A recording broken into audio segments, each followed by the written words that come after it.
Manhattan District Attorney Alvin Bragg has put his career on the line with his Trump derangement syndrome. In fact, his Trump derangement syndrome could cost him everything. Folks, I'm Carmine Sabia, and this is Explain America. Before we get started, please remember to like, comment, share, and subscribe. Really helps the channel out.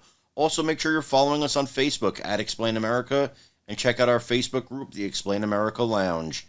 Alvin Bragg has a big issue, according to famed Harvard law professor Alan Dershowitz. And Dershowitz says that Bragg could actually be disbarred for his case against Trump and what he has done in it, namely putting a witness on the stand that he knows is lying. Now, it was just last week that everything was drawn into a tizzy and the grand jury was sent back, and a lot of different things had to happen because the defense, Trump's people, put somebody on the stand to refute Mr. Cohen and kind of prove that Mr. Cohen was lying. Now, of course, it depends on whether you believe the witness or not, namely Robert Costello, who said he knew for a fact that Bragg was lying. And what Dershowitz says is that Costello proved the main witness is going to be a perjuring liar on the witness stand, and that puts the district attorney in a terrible position. The district attorney in this case, of course, being Alvin Bragg. He said if he uses Cohen as a witness, he could actually lose his bar license. It's unethical to put a witness on the stand who you know is lying, and he has to know that Cohen will be lying.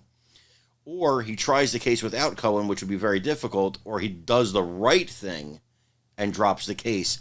That's what Dershowitz says. Now, of course, we're not on the jury. We're not in Michael Cohen's head.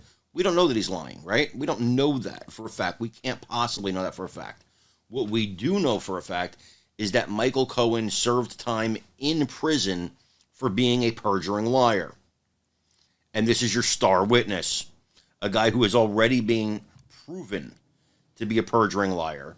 You had somebody on there credibly refute the things he was saying just a week ago. Then you have a guy who absolutely hates Donald Trump, Stormy Daniels' former attorney, Michael Avenatti, who comes out and says when all the evidence is shown in this case, it's going to be a Trump victory and bad for the prosecution.